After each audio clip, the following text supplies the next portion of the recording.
Welcome back to Financial Aid 101. As a previous financial aid specialist, I've processed thousands of FAFSA applications. And as a previous college student, I have been through the FAFSA process myself. So I've created this YouTube page to give you some advice on how to apply for FAFSA and other types of financial aid. So please hit that subscribe button and turn on your notifications for more video updates. So let's get started. So I want you to do something right now. Please pull up your FAFSA application and look at your EFC number. Your EFC number is your expected family contribution number, and it is an index number which determines how much financial aid you are eligible for. The closer that number is to 0, the more eligible you are for financial aid. Now, if that number is not 0, I want you to go ahead and look at what financial information you reported on the FAFSA.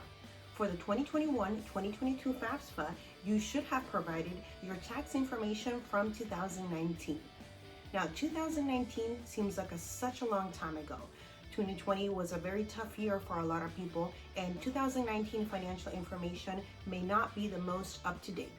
So if your income has declined dramatically from what you reported for 2019 on your 2021-2022 FAFSA, you need to hear this advice.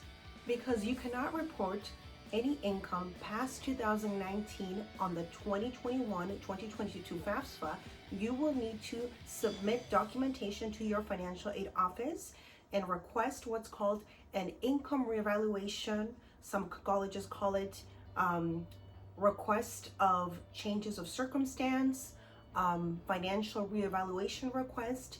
The name can vary at different colleges or universities, but basically you need to report to your financial aid office that your income has recently declined dramatically, and you need to submit documentation so that those circumstances can be taken into consideration. So what will most likely happen next is that your financial aid office will require that you submit this form, request for reevaluation or request for a reevaluation of financial, whatever form that they call it.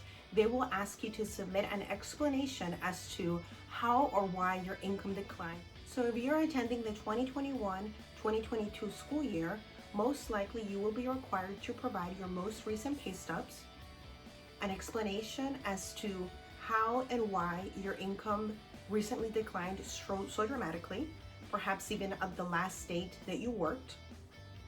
Additionally, you will be required to provide your 2020 tax returns if you have already filed them.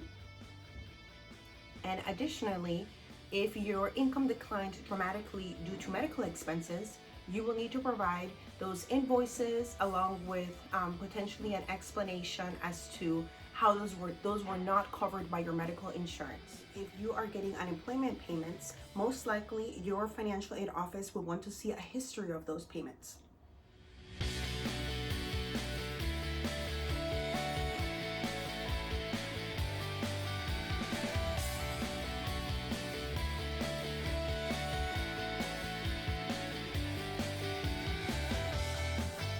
So I hope that you found this video helpful. If these topics interest you and you would like to get updates or more advice on how to apply for the FAFSA and other types of financial aid, please hit that subscribe button and turn on your notifications. Thank you so much for watching, and I'll see you on the next one.